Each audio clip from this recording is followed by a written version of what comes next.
زۆر سپاس بڕوانامی ماسر ڕێزانکۆی کۆمیتۆ لە کەنەدا بۆ بەرزکردنەوەی ئاستی زانیاریان لە چۆنێتی و شێوازی بە هەستێکی گەورەوە کە لە خزمەتی ئێوە و لەبەر شوێنێکی پیرۆزی ئاوا بەڕێوەبەرێتی پەروەردەی سلێمانی بە شانازیەکی زۆرەوە لەبەردەم کەسێکی مەزنی کوردپەروەری خۆنەویستی خۆشەویستی کورد و کوردستان مامۆستا لیدیا شاسوار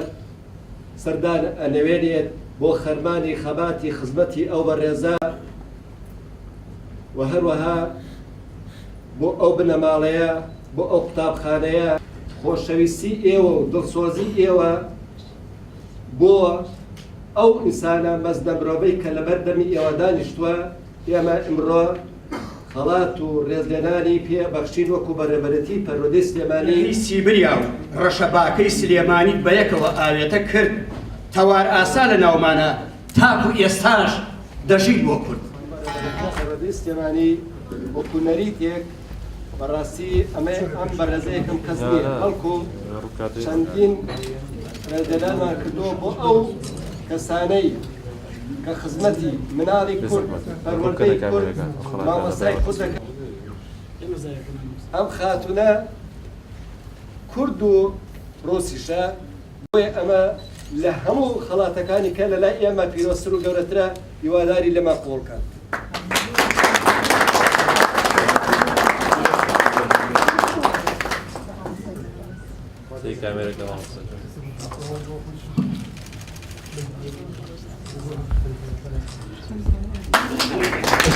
ئەوە ڕەمزە بۆ هەموو ئەو بەڕێزانەی کە لێرە دانیشت چکە کە لێرە دانیشتووە تۆی خۆشەیە بۆ هاتۆتە ئێرە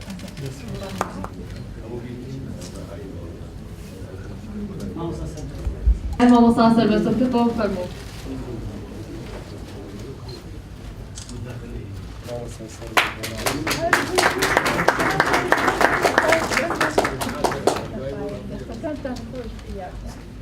رادنی بینەرانی تەلەڤیزیۆنی پەروەردە ئەکەم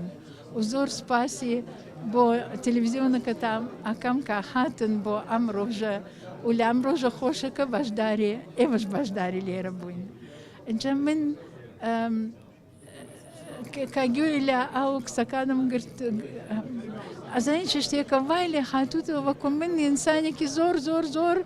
گەورەم بەڵام من ئینسانێکی سادم عادیە من چی شتێکم ئەماوێت هەرچی شتێک ئەزانیم پێشکەشی بۆ ئەو خەڵکی کوردستان مناڵی خەڵکی گەورەیە کە کوردستانم خۆم تامانم هەیە ئەڕۆم لە زۆرم نماوە کامم ماوە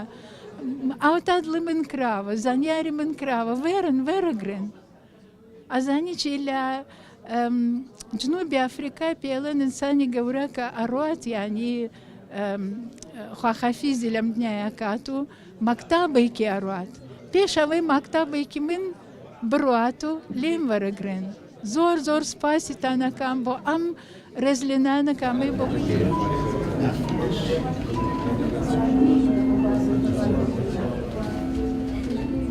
ئێمە ئەمڕۆ خۆشحاڵین وەکو بەڕێوەبەرێتی پەروەردەی سلێمانی هەم وەکو نەریتێکمان کە ئێمە ناوبەناو ڕێزلێنان و بڕوانامەیەکی ڕێزلێنان و خەڵاتێکی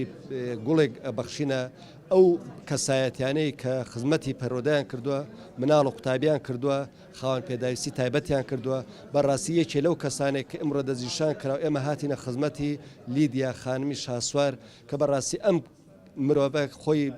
بەڕێگەز کە ڕووسیە بەڵام 40 ساڵە لەناو کووردا خزمەتەکە هەم وەکو پێشبەرگەیەک و شۆڕژێرێک و قارەمانێ سەرڕای ئەوەش لەناو کووردا وەکو پەروەردەکارێک خزمەتی مناڵان و خاوەن پێداویست تایبەتەکان و قوتابیانەکات وە سنتەرەکەی کردوێتەوە دەرگای کردوێتەوە بۆ ئەم هەموو کەسانە و هاوکاری تەنانەت دەرامەتی کەم دەرامەتی مادیشانەکە ئەمانەوای لە ئێمە کرد کە ئمڕۆ ئەو کەسێک کە دەستنیشان کرێ ئەو بەڕێزە بێ بەڕاستی هەموو میلەتی کورد ئەزانەیە و قەرزارە کە ئەم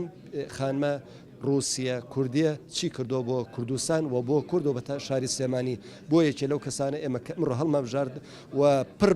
پڕی ئەو خەڵاتەیە و زیاتریشە خاتوو لیدیا شاسوارە بە شانازیەوە بە ئامادەبوونی جەماوەێکی زۆری ڕۆشنبیر و مامۆستایان و پەروەردەکارن کە بەلێرە بوون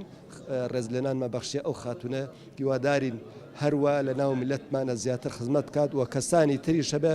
لەم مرۆڤە گەورەیەوە